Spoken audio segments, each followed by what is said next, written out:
नमस्कार मु सत्याम साई समस्त स्वागत करुच्ची मो चैनल को जहाँ नाम हूँ साहित्य सिंधु एसबीआई ट्यूटोरियल। तो आज आम +2 फर्स्ट इयर कंपलसरी एमएल गोटे विषय जहाँकि से स्मरणीय दिवस। तो से स्मरणीय दिवस ऑलरेडी एमसीक्यू आलोचना कराई विषय बुझाई। तो जो मैंने चैनल नुआ अच्छा निहाती एवं चैनल को सब्सक्राइब कर रखु ये नुआ नुआ भिडियो। तो आज से विषयर आमर से स्मरणीय दिवस जहाँ को लिखिं डॉक्टर हरेकृष्ण महताब। तो से विषय आम आज 2 नंबर 3 नंबर विशिष्ट प्रश्नवली उत्तर सह आलोचना करवा।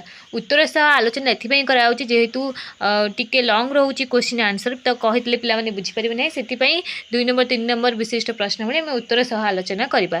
ता सहित अन्य विषय सब लॉन्ग क्वेश्चन सर्ट क्वेश्चन उत्तर सह आलोचना कराई। जो मैंने नुआ अच्छा निहाती भिडियो देखूँ और सांग सहित सेयार करूँ। चलते भिडियो आरंभ करवा।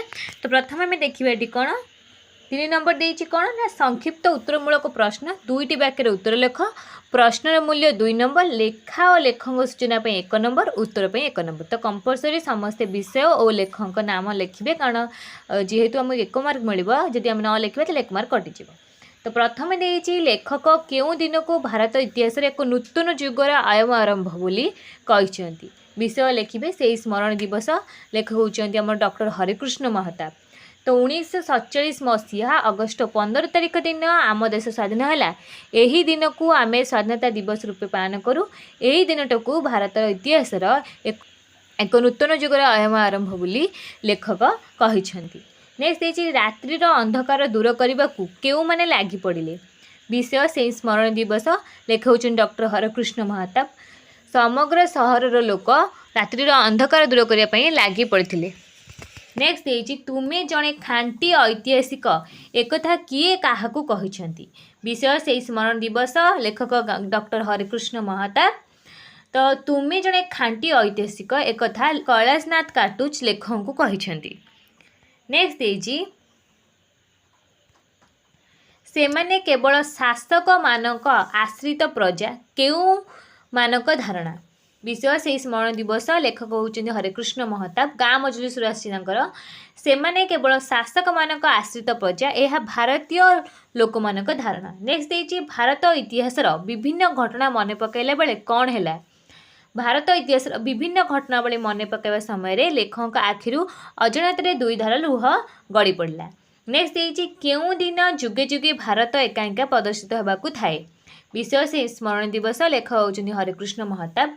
देश स्वाधीनता लाभ करने दिन जुगे जुगे भारत इतिहासटी प्रदर्शित होगाकू थिला।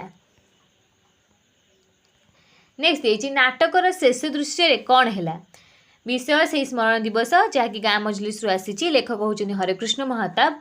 नाटकर शेष दृश्य खुदीराम निजे क्रीम रूम रंगमंच को बाहरी आसी कहला मु हेउछि खुदीराम। आपण माने मते मन रखिबार किछि कोनोसी आवश्यकता नाही किंतु आजिर एही आनंद रे मु मध्य भागीदार होउछि कारण मोर प्राणपात व्यर्थ होई जाय नाही। अर्थात सी प्राण देइथिले तांकर जो प्राणपात से कले ता व्यर्थ नुहे से आज आम भारत स्वाधीनता। तो मत कि मन रखिबार आवश्यकता नहीं कटाक्ष करी कहउचंती जेमिति आमे स्वाधीनता संग्राम मान को भूली जाउचे ताकू कटाक्ष करी खुदीराम कैरेक्टर जे करथिले से कथा कहिथिले। नेक्स्ट देती डॉक्टर महताब केतेबेले हल छाड़ी चली आसिले। विषय से स्मरण दिवस लेखक होती हरेकृष्ण महताब। नाटकर शेष में खुदीराम को कथा शुणी स्वाधीनता संग्राम में जो मैंने प्राणबली देइछंती लेखकर तांको कथा मन पड़गला। तांका आखिर स्वत 2 धार लुह बोहीगला। से आउ अधिक समय न बसी हल छाड़ी उठी पड़े आसिले। नेक्स्ट देती आमे सेमानकु मन रखिछु एकथा किए क्या कहते। आमे सेमानकु मन रखिछु एकथा लेखक निजे निजको पचारिछंती। नेक्स्ट देती क्यों कथा सेमानक पई यथेष्ट नुहे। स्वाधीनता संग्रामी माने पुलिस गुली निहत होइछंती अथवा संग्राम काल में प्राण हराइछंती सेमानक नाम शहीद हल कांथरे लेखागले ताहा तांको पई यथेष्ट नुहे। नेक्स्ट देती क्यों माने आनंद रे समस्त निंदा अपमान को सही नैथिले।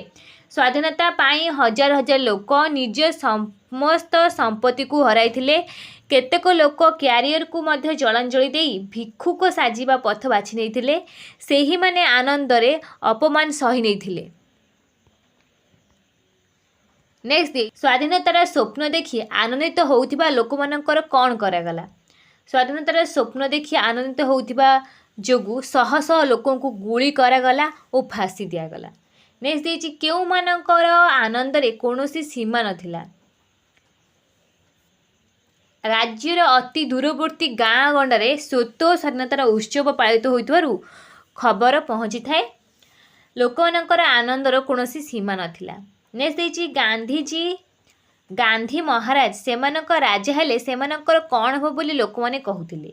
गांधी महाराज सेमानकर राजा हेले अति शीघ्र तांकर दुख दुर्दशा दूर हेबे बोली कोरापुट अंचल आदिवासी माने कहिथिले।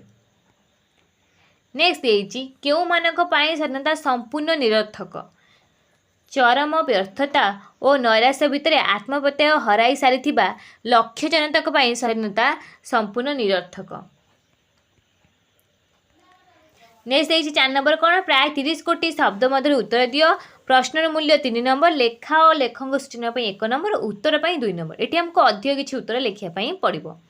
तो से स्मरण दिवस आम देखा तर क नंबर कौन देछि से स्मरण दिवस कटक सहर में किपरि पालित है विषय और लेखक परिचय देवे मु कहूना।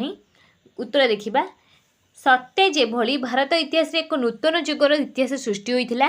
राति अधरू शोभायात्रार कोलाहल जातीय और भक्ति गीतर मूर्छना वाद्य और शंखनाद कटक सहर मुखरित हो उठिला एवं समग्र रातिर अंधकार दूर करने को सत्य जेपरी लगी पड़ते सेहीपरि कटक सहर मुखरित होता।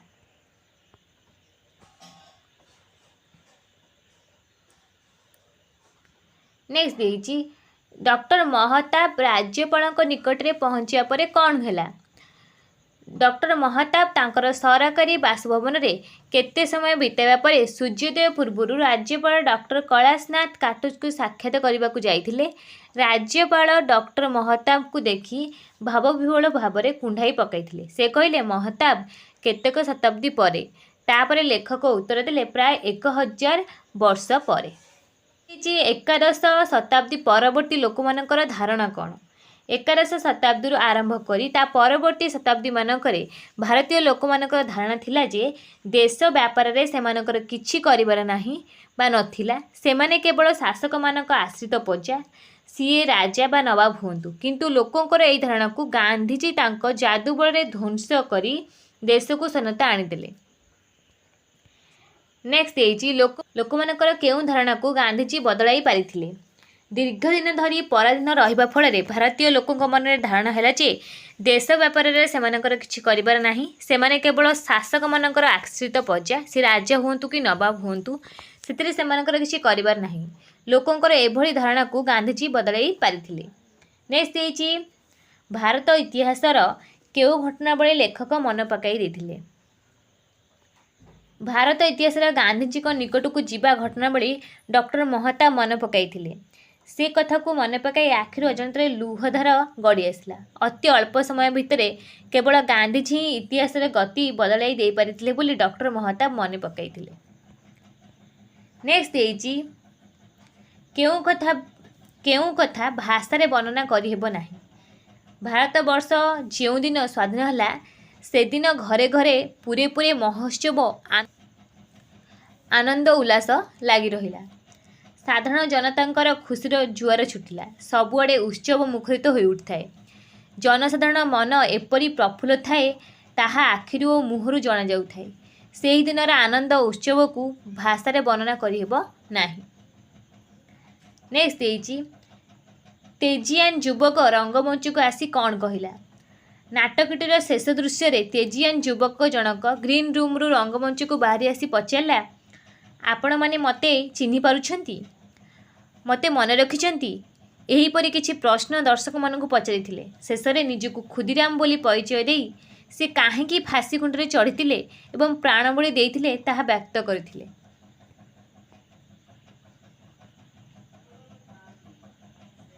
तेजी खुदीराम ता संपर्क रे कौन कहला। खुदीराम ता संपर्क रे कहला मु हेउची खुदीराम आपण माने मते मन रखिबार कोनोसी आवश्यकता नाही किंतु आज रे आनंद रे मु मध्य भागीदार हेउची कारण मोर प्राणपात व्यर्थ होई जाय नाही। नेक्स्ट देछि एकांका देखि फेरिबा परे लेखक की योजना प्रस्तुत कले। एकांका देखि फेरिया परे लेखक दुष्ट राजनैतिक कर्मी मानकु भत्ता एवं निमंते गोटे योजना प्रस्तुत करथिले से योजना तुरंत कार्यकारी होइथिला। नेक्स्ट देइछि स्वाधीनता केउमनक पई पुरस्कार थिला। जो विशाल जनता स्वाधीनता पई आनंद रे विभोर होई उठथिले एवं नूतन युग को स्वागत करथिले से समस्ते कौनसी प्रकार राजनीतिक कैरियर रे आग्रही नथिले। तेणु स्वाधीनता केवल से मानक पई पुरस्कार थिला जहाको से माने शेष रे हासिल करछंती। नेक्स्ट देइछि संग्राम काल रे समस्तक स्वप्नर वस्तु कौन थिला। संग्राम काल रे समस्तकर स्वप्नर वस्तु थिला बा से माने स्वतः भाबुथिले अतीतर समस्त दुख दुर्दशा आनिकी एक दुस्वप्न भली मिलई जिवो। उषार आगमन रे सुख और समृद्धि बुद्धि पाइब। गांधी महाराज सेमानक राजा हेले अति शीघ्र सेमानकर दुख दुर्दशा दूर हो बोली सेमाने भाबिथिले। नेक्स्ट देइछि 25 वर्ष पर लेखक निजको कौन पचारिछंती। 25 वर्ष पर लेखक जेतेबेले पछको मने पकाइछंती लेखकर आशा आकांक्षा चरितार्थ करिबा पई जहा किछि संभव ताहा कौन करिथिबा कथा मनरे प्रश्नवाची सृष्टि होइछि। एही पुरस्कार चरम व्यर्थता और नैराश्य भितर आत्मप्रत्यय हराई सारिथिबा लक्ष्य जनता पई ए स्वतंत्रता संपूर्ण निरर्थक बोली लेखक भाबिछन्ति। जो माने किछि सुविधा सुयोग पाइ नाहंती तांका पई स्वतंत्रता कोन निरर्थक। नेक्स्ट देइछि कोन काहाको भित्ति करी इतिहास आरंभ। आत्मप्रत्यय फेरी जाइथिबा जनता ही निजर मुनिब एवं निजर भाग्यर नियमक सेमाने काम करिवे ताहाको भित्ति करी इतिहास राय देव। नेक्स्ट देइछि लोकमानकर केउ आत्मप्रत्यय सन्नता को रक्षा करिवो। देशर इतिहासर मानदंड होउछि लक्ष लक्ष लोकमानकर आत्मप्रत्यय और संकल्पबद्धता। कारण सेमाने निजर मुनिब निज भाग्यर नियमक और देशर भविष्यत नागरिक सेमाने स्वाधीनता हासिल करिसेंती माने ही देशर स्वाधीनता को निश्चय रक्षा करिवे। तो ये थिले हमर सेई स्मरण दिवस 2 नंबर और 3 नंबर विशिष्ट प्रश्नावली। तो आम नेक्स्ट वीडियो देखिए ए विषय समस्त लॉन्ग क्वेश्चन उत्तर सह आम नेक्स्ट वीडियो आलोचना करबा। तो सेति चैनल को सब्सक्राइब कर रखंतु शेयर मध्य कर दिंतु वीडियो को। आज भिडियो रखुची नमस्कार।